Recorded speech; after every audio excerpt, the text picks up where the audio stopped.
Hello new mommies, कैसी हैं आप सब लोग। आई होप आप सब अच्छी होंगी।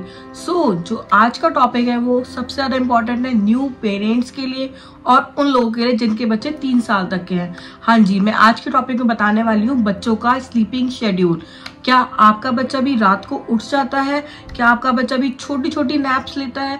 या क्या आपका बच्चा भी सिर्फ गोदी में ही सोता है और नीचे लिटाते ही उठ जाता है? तो आइए आगे देखिए हम क्या बताते हैं।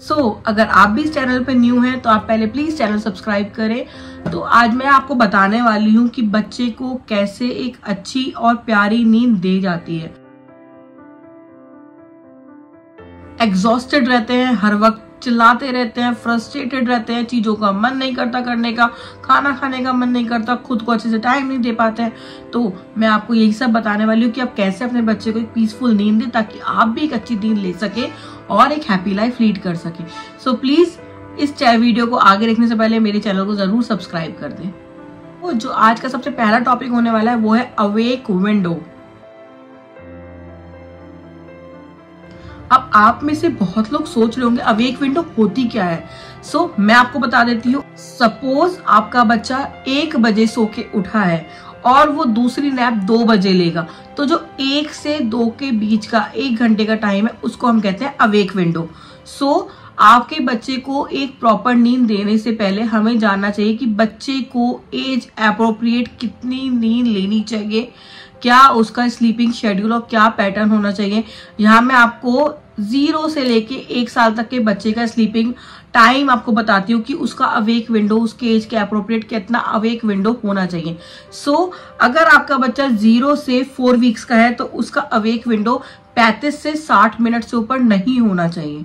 अगर आपका बच्चा 4 से 12 हफ्ते का है तो उसका अवेक विंडो 60 से 90 मिनट से ऊपर नहीं होना चाहिए। अगर आपका बच्चा 3 से 4 महीने का है तो उसका अवेक विंडो 75 से 120 मिनट से ऊपर नहीं होना चाहिए। अगर आपका बच्चा 5 से 7 महीने का है तो उसका अवेक विंडो 2 से 3 घंटे से ऊपर नहीं होना चाहिए। और अगर आपका बच्चा 7 से 12 महीने का है तो उसका अवेक विंडो 2.5 से 3.5 घंटे से ऊपर नहीं होना चाहिए।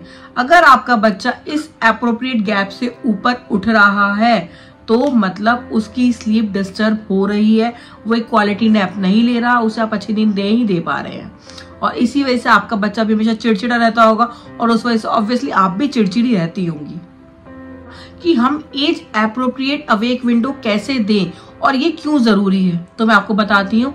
अगर आप एज के अकॉर्डिंग एप्रोप्रिएट वेकअप विंडो नहीं दे रहे हैं, मतलब कि सपोज आपका बच्चा 0 से लेके 4 हफ्ते का है और उसका वेक विंडो 35 मिनट से 40 मिनट का है और वो उससे ज्यादा उठ रहा है, मतलब 1 घंटा 1.5 घंटा सो ही नहीं रहा है, तो क्या होगा, वो इतना ओवर टायर्ड हो जाएगा, इतना एग्जॉस्ट हो जाएगा कि आपके लिए बहुत मुश्किल हो जाएगा उसको काम करना।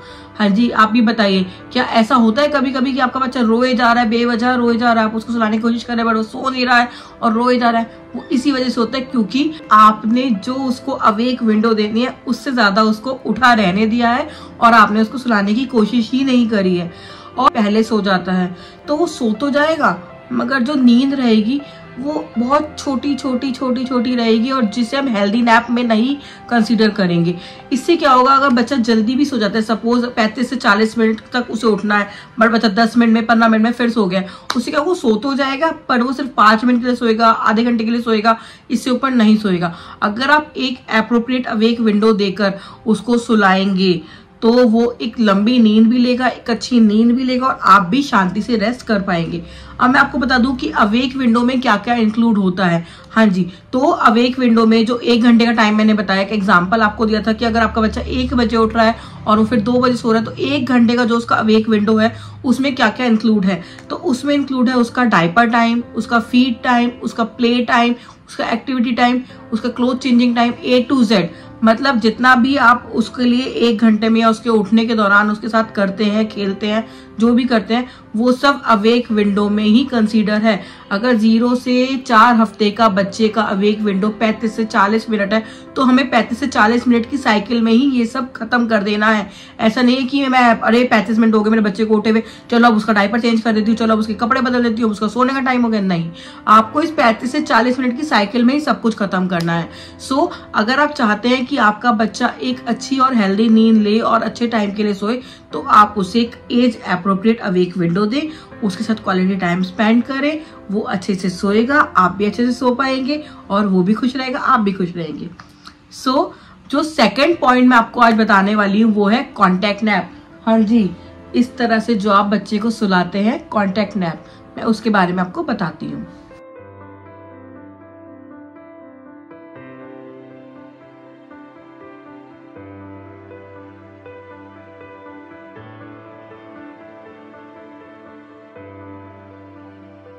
जिनका बच्चा डिमांड करता है कि वो ऐसे ही सोएगा, या आप उसको टहलते टहलते ऐसे ऐसे करके सुलाते हैं या ऐसे ऐसे करके सुलाते हैं, तो मैं आपको बताती हूँ, बहुत से लोग हमने ये भी कहा होगा, इवन मुझे भी बहुत लोगों ने कहा था कि आप ऐसे बच्चे की आदत बिगाड़ देंगे, आप उसे ऐसे चिपक के ना सोएं, आप उसे ऐसे गले से लगा के मत सोएं। नहीं, ये सिर्फ एक मिथ है।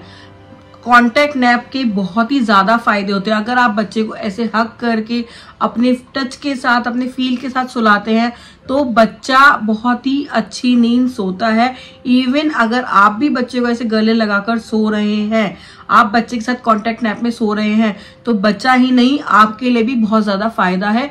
बच्चे को ही नहीं, आपको भी बहुत अच्छी नींद आएगी उससे। हाँ जी, सो मैं आपको बताती हूँ कि इसके भी बहुत ज्यादा फायदे होते हैं। कॉन्टैक्ट नैप के बहुत ही ज्यादा बेनिफिट्स हैं, जैसे कि अगर आप बच्चे के साथ कॉन्टैक्ट में सो रहे हैं तो वो बच्चे की ग्रोथ में, बच्चे के ओवरऑल डेवलपमेंट में बहुत ही अच्छा होता है। एंड एक स्ट्रेस हार्मोन होता है जो कि बच्चों में होता है डेवलप, वो भी नहीं होता अगर आप कॉन्टैक्ट नैप लेकर सो रहे हैं। इवन जो मदर्स में भी एक स्ट्रेस लेवल होता है, स्ट्रेस हार्मोन जो पैदा होता है, मतलब मोस्टली आपने देखा होगा डिलीवरी के बाद पोस्टपार्टम डिप्रेशन होता है, तो वो हार्मोन भी कंट्रोल में ही रहता है। सो कॉन्टैक्ट नैप ना ही सिर्फ बच्चे के लिए बल्कि माँ दोनों के लिए ही जरूरी है।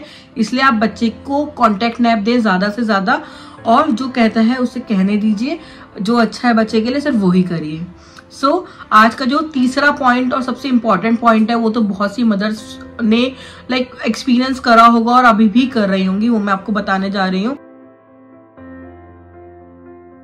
सो आज का जो सबसे इम्पोर्टेंट और तीसरा पॉइंट ये है कि आप लोगों में से बहुत से लोग कहते होंगे मैं बच्चे को ऐसे सुलाती हूँ, बच्चे को ऐसे सुलाती हूँ, मगर मेरे बच्चे को जैसे ही मैं बेड पे ऐसे लिटाती हूँ मेरा बच्चा उठ जाता है, रोने लगता है।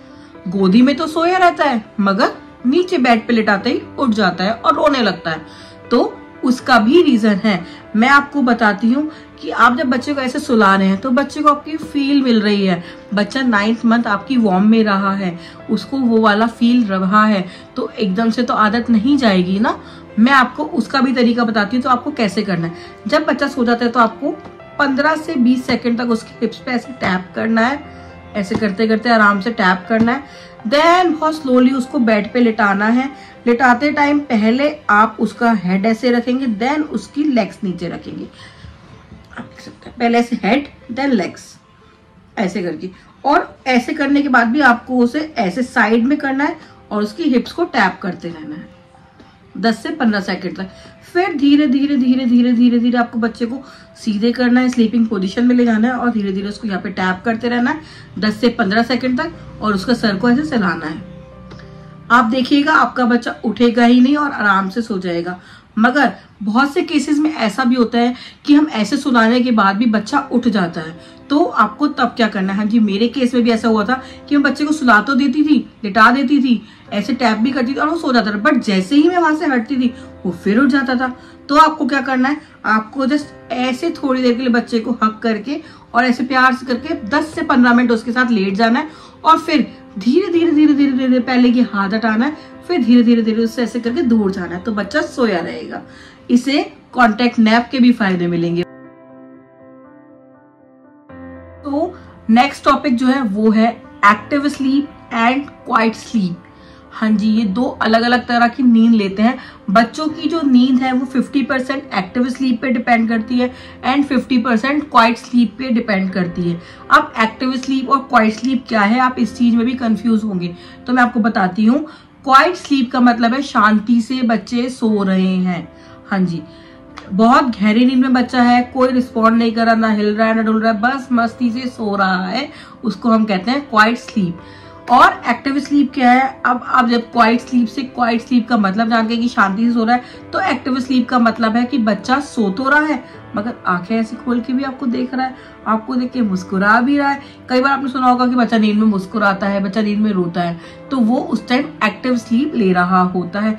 बच्चा सो तो रहा है मगर वो एक्टिव भी है, वो आंखें खोल के आपको देख भी रहा है, आपकी बातें भी सुन रहा है, वो मुस्कुरा भी रहा है, वो रो भी रहा है, वो हंस भी रहा है, वो खेल भी रहा है।